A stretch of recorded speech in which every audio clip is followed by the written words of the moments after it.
2000년 전에 성탄을 저희들에게 주셔서 2000년이 지난 이후에까지 저와 여러분이 성탄절마다 복음의 기쁨, 신앙생활의 기쁨, 하나님과 함께 살아가는 기쁨이 무엇인지를 알게 하신 하나님께 감사하며 또 이 시간 성탄절에 오신 여러분들을 환영하고 하나님께서 따스한 은혜를 주실 수 있기를 바랍니다.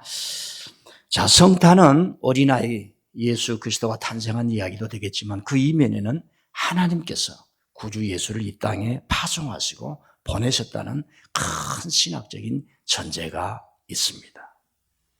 그걸 뒤집어서 말하면 하나님의 사명과 뜻을 주셔서 저와 여러분을 어디에 보낼 때에 우리는 과연 아멘 할 수 있을까 하는 말씀으로 우리는 도전받을 수 있습니다. 우리는 성탄을 즐기고 있지만 초대교회는 성탄이 없었습니다. 초대교회 성도들은 사도들이 전해준 예수님의 말씀에 초점을 맞췄습니다. 예수님이 하신 말씀이 무엇이었는가? 그러다가 그런 좋은 말씀, 하나님을 사랑하고 이웃을 사랑하라. 예루살렘의 종교인들이 가르쳤던 그 말씀과 다른 권위 있는 예수님의 말씀, 그 말씀을 하신 예수님이 누구냐에 집중을 했습니다. 그리고 그분은 어떻게 사셨으며 어디에서 태어났는가 찾기를 시작한 것입니다. 그래서 우리가 알다시피 마태와 누가라는 초대교회가 배출했던 위대한 사도들, 그 사람들이 찾고 찾아서 들려줬던 얘기들을 모으고 그리고 현장을 답사하고 그래서 마태복음과 누가복음의 예수님의 탄생 이야기를 우리에게 들려주었던 겁니다.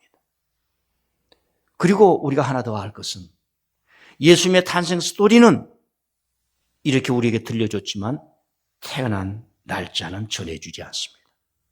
그때 당시는 오늘 우리가 살아가듯이 칼렌더, 날을 중요시하지 않았고 절기를 중요시 여겼고 그때 당시에 날이라고 하는 것은 왕의 날이 중요했지 일반 평민의 날이 언제 태어났냐 이런 것은 기록도 없을 뿐만 아니라 아무것도 중요하게 여기지 않았습니다.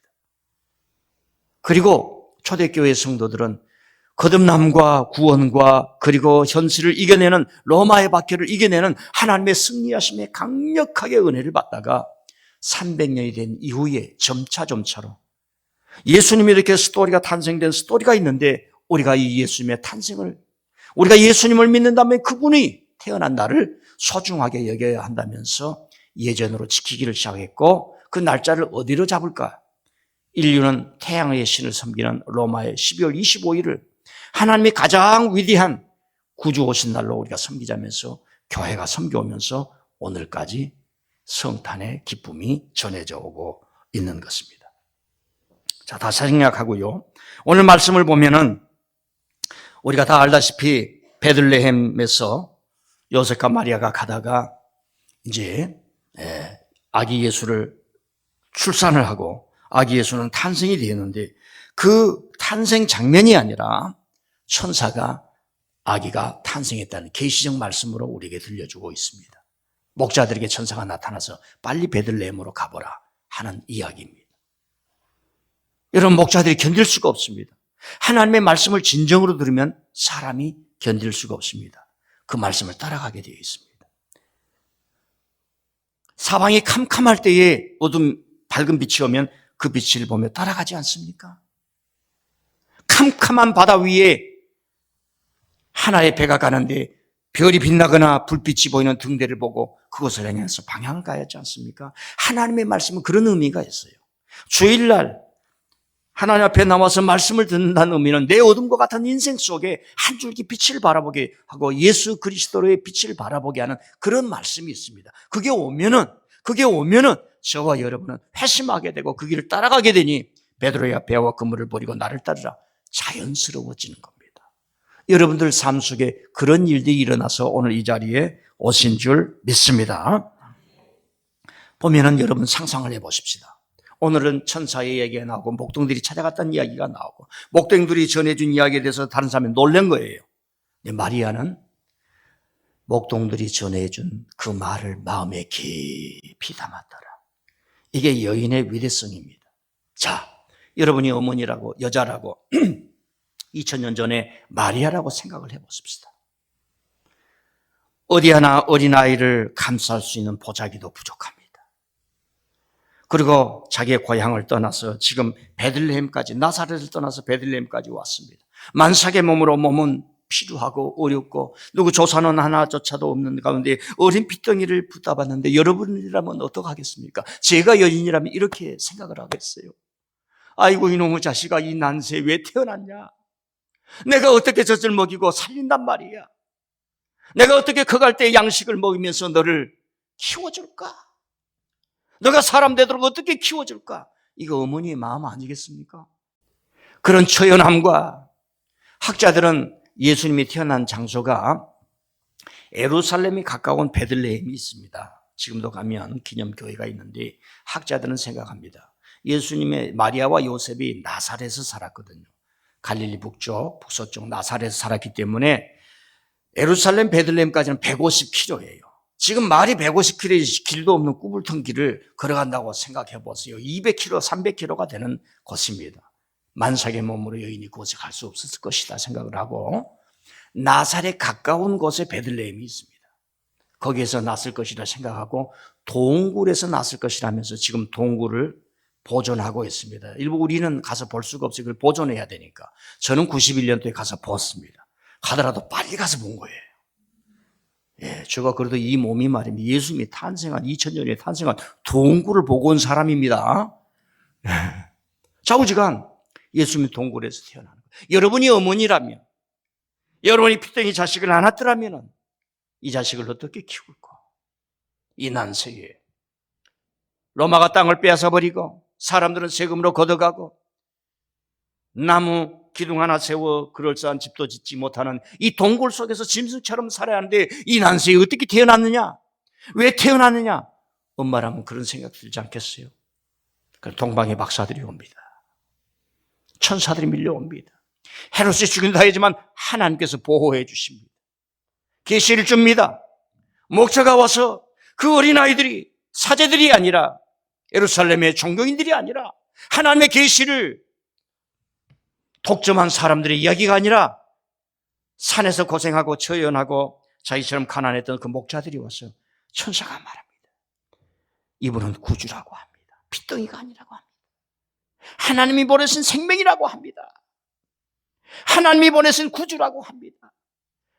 이 적은 일이 하나님께 어마어마한 영광이 될 거고 땅에서는 어마어마한 기쁨을 입을 것이며 많은 사람이 이 성탄으로 말미암아 구주 오심으로 말미암아 사람들이 변하고 동서남북으로 앞으로 큰 일이 이루어질 것이라고 합니다. 목자들이 전해준 거예요. 제가 마리아라는 그때 믿음이 조금 반쪽 정도 돼가지고 그랬을 거예요.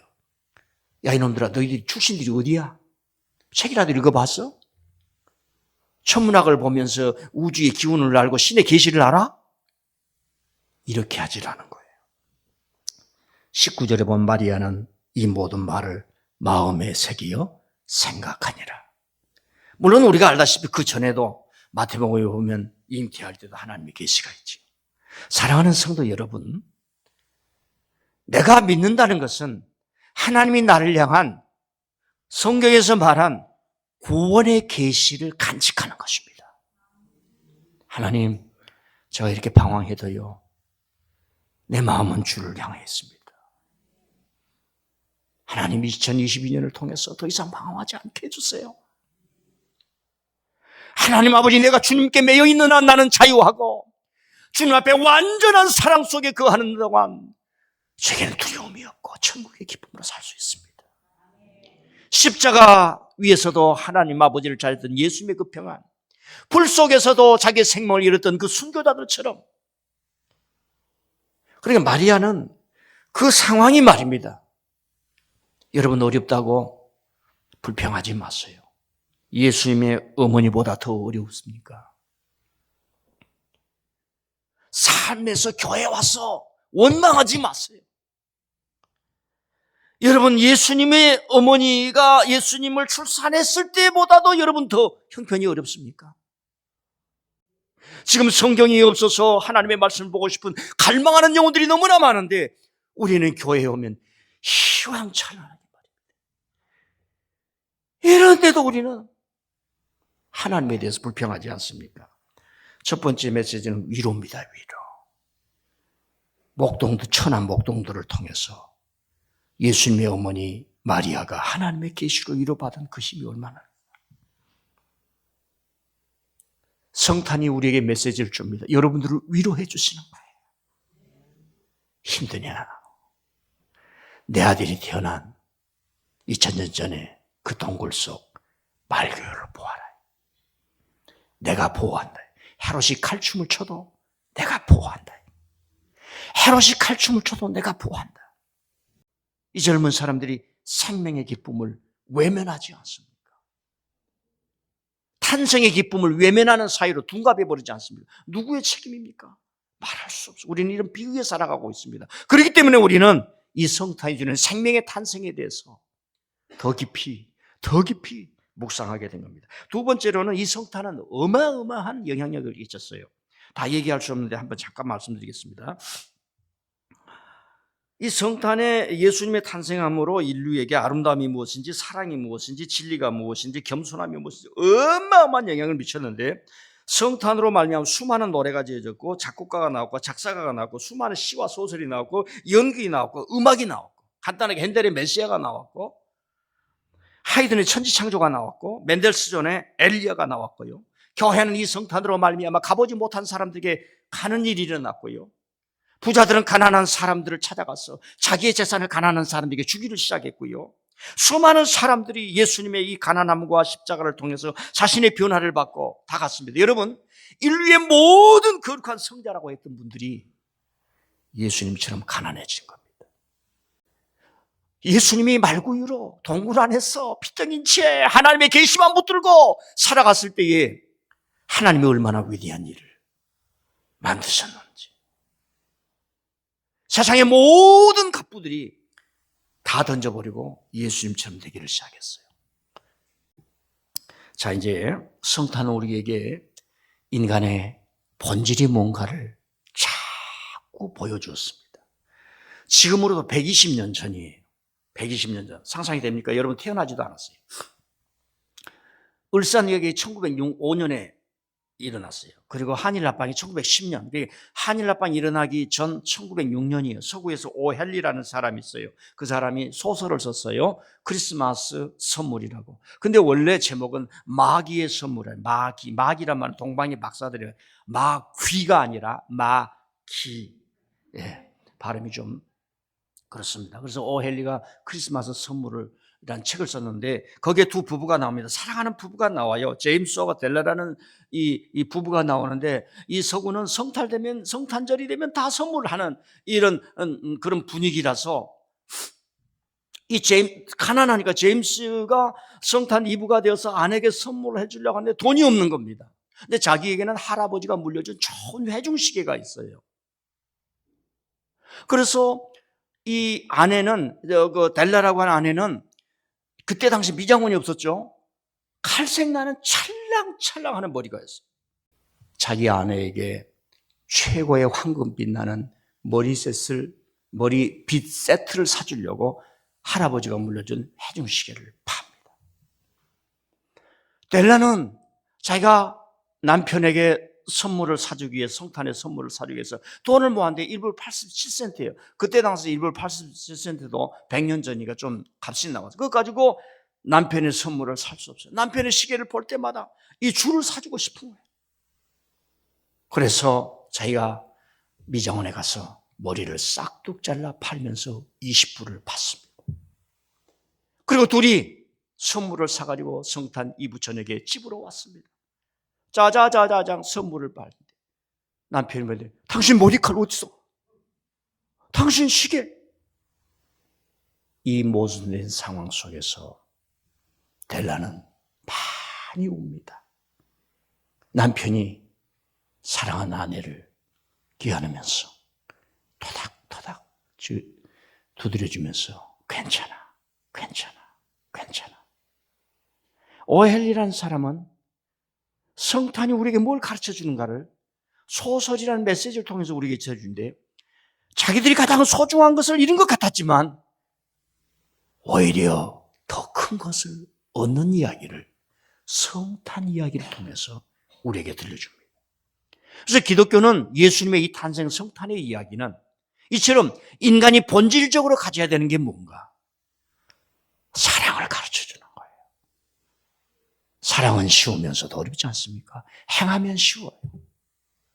그리고 사랑은 많은 인내를 표현하고, 그리고 사랑은 자기 헌신이 있어야 됩니다. 헌신이 없는 사랑은 사랑이 아닙니다. 여러분, 손해 나는 길을 즐거워하십시오. 저는 뒤돌아보면 부족해서, 무능해서 그랬겠습니다만은 항상 뒤쳐져 있었어요. 편안하더라고요. 누구랑 같이 가더라도 당신 여기 앉아 있어요. 나는 저기 앉아 있겠습니다. 그렇게 살아왔는데, 그건 우리 부모님들, 예수님한테서 배운 거지. 자, 두 가지만 더 얘기하고 마쳐야겠네요. 성탄이 미친 영향을 지금 얘기를 하고 있습니다. 하나님께는 큰 영광이, 땅에서는 큰 기쁨이 되는데 어떤 영향을 미쳤기에 큰 기쁨이 되는가? 여러분, 인류가 지구 밖을 벗어나기를 시작했어요. 지구 밖을 집 밖을 벗어나는 것도 두려워 안 들어와요? 예, 가출도 어렵습니다. 그래서 미국의 나사에서 달을 탐험하려고 1969년 태어나신 분 암에 1969년 7월 달에 달에 가서 착륙해서 아폴로 11호가 달에 발을 딛습니다. 그 전에 과연 이게 가능한가 해서 달을 가는 거예요. 그래서 최초로 유인 우주선을 보낸 게 1년 전에 1968년도에 12월 21일 날 아폴로 8호를 통해서 우주선에 사람을 싣고 달 주위를 뺑뺑 돌게 합니다. 일주일 동안. 그리고 달을 보고 착륙을 할 수 있는지 없는지 그걸 실험을 하는 거예요. 그래서 그때 최초로 지구 밖에서 지구를 보는 사진을 찍게 됩니다. 이게 간단한 것 같지만은 인류의 수억 년의 45억 년의 역사 중에 인류가 저만큼 지구 밖에서 지구를 보는 거예요. 저 아름다운 세상 속에 저와 여러분이 저기에 있는데 만날 하는 일은 다투고 싸우고 불평하고 원망하고 그러면서 살아가잖아요. 저 아름다운 곳에 살면서, 저 낙원 같은 곳에 살면서 교회 와서 불평하고 원망하고 예수님의 이름으로 다 사라지기를 바랍니다. 21일 날 우주선이 가서 달을 도는데 성탄의 밤이 되었어요. 24일 날 이브날, 여러분 이브날은 서구 역사에 성탄이 먼저 전해졌습니다. 그래서 이브날은 하나님께 축하하고 성탄절은 가족끼리 보냅니다. 교회 오지 않습니다. 그때의 저 우주선에서, 달을 도는 우주선에서 창세기 1장을 읽으면서 나사에 보낸 겁니다. 예, 인류가 우주 밖으로 나갔을 때에 우주를 이해할 수 있는 텍스트라고 합니다. 아무것도 없어요. 성경밖에 없습니다. 그때에 성탄이 우주를 탐험하는 과학자들에게, 기술자들에게 영향을 미쳤다라고 하는 것을 말하기 위해서 제가 말씀을 드립니다. 저와 여러분이 교회에 와서 성탄의 예배를 드린 이 성탄이 앞으로도 주님이 오시는 그날까지 구주가 오신 그 위대함이 얼마나 우리에게 큰 충격이고 수많은 일을 만들 것이며 모든 것을 장악하며 상상력을 발휘할지 우리는 감히 알 수 없습니다. 마지막으로 하나요. 여러분, 예수님의 성탄은 우리가 가난함이 뭔지를 알게 합니다. 가난함이 뭔지. 왜 우리 인생은 끊임없이 이 욕망과 갈등을 벗고자 하는가? 어느 기자가 얼마 전에 얼마나 추웠습니까? 서울이 영하 20도? 그때가 있었어요. 한 3, 4일 전에.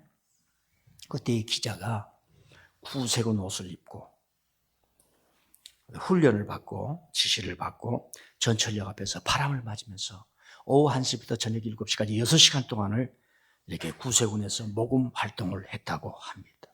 바람이 부니까 춥겠지요. 너무 춥겠지요. 근데 이걸 5초마다 땡그랑 쳐야 된다는 거예요. 사람이 하나도 안 오더라는 거예요. 그러니까 땡그랑 쳐야 사람이 보고 올 거 아닙니까? 그럼 막 자기가 땡그랑을 막 치고 있더라는 거예요. 그렇게 치면 안 되는데. 그래서 6시간 동안 추며 덜덜 떨면서 그렇게 하는데 평균적으로 보니까 1시간에 한 10분 정도는 와서 기부금을 넣고 가더라는 겁니다. 어떤 어린 학생이 와가지고 500원을 넣더니 아저씨 너무 적어서 미안해요. 그러더라는 겁니다. 어떤 젊은 중년 남자는 동전을 한 바가지를 모아가지고 와서 부으면서 어려운 사람들에게 써줬으면 좋겠습니다. 이렇게 말을 하고 가더라는 거예요. 할머니는 10,000원을 넣으면서 적어서 어쩌나 하면서 손 춥지 하면서 손을 꼭 잡고 가더라는 거예요. 어느 중년 여성은요, 이제 거기 요즘은 카드로도 되는가 봐요. 카드로만 하니까 잘 안 되는 거예요. 잘 안 돼. 그러니까 좀 우리가 뭐 할 때 안 될 때 좀 우리가 좀 그러잖아요. 좀 창피한 맛이 들잖아요. 내 카드는 이 바닥난 카드인가? 상대방에 들킨 것 같기도 하고, 내 카드는 거짓말은 내가 지금 이렇게 거짓말을 신용하는 거 상대방한테 이렇게 읽히지 않을까? 그런 마음이 좀 있잖아요. 그러니까 아이고 안 돼. 다음에 할게요. 그리고 가더래. 근데 가더니 무슨 생각이 나왔는지 다시 돌아오더라는 거야. 그리고 계좌이체 할게요. 계좌이체로 하더라는 거예요. 여기서 우리가 생각할 것은, 왜 우리 인간은 성탄을 통해서 가난한 사람들에 대한 관심이 우리들 속에서 불릴듯이 일어나는가? 다시 말씀드립니다. 왜 우리는 성탄 때마다, 예수님의 성탄을 묵상할 때마다 나보다 못한 사람이 마치 나인 것처럼 여겨지면서 강도 만난 자나 헐벗은 자를 향해서 나의 겉옷을 벌어 그를 주고서야 기쁨이 일어나고 자유함이 일어날 수 있을까? 하나님은 저와 여러분에게 가난해지라고 합니다. 통장의 잔고를 재료로 만들라는 말이 아니에요. 깊은 겸손해지고 더 낮아지고 너희들이 가진 재물과 재능을 하나님을 위해 사용하라. 저는 올해 적은 거지만 너무 감격하는 거 아시죠? 탄자니아에 옥수수를 보내고 성경을 보내줬더니 그들이 즐거워하는 그 모든 것, 우리 조금 어렵다고 했지만은 조금 참여했는데 하나님 아버지 그 적은 것으로 말미암아 우리를 이렇게 기쁘게 하십니까? 이 기쁨을 뺏어가지 마시옵소서. 성탄은 저와 여러분의 심령을 거룩하게 만들고 이렇게 함으로 말미암아 하나님의 성육신 하심을 경험하게 하니 우리가 성탄을 축하하지 않을 수 없고 성탄을 찬양하지 않을 수 없고 성탄절에 와서 예배를 드리고 성탄을 찬양하고, 내년에는 이제 우리 교우들이 어린아이들과 함께, 내년에는 젊은 사람들 다 애기 나라 그래가지고 10명 이제 유아 세례 드리고, 다 한 사람씩 전도해서 20명 세례 주는 그날이 오기를 기도합니다.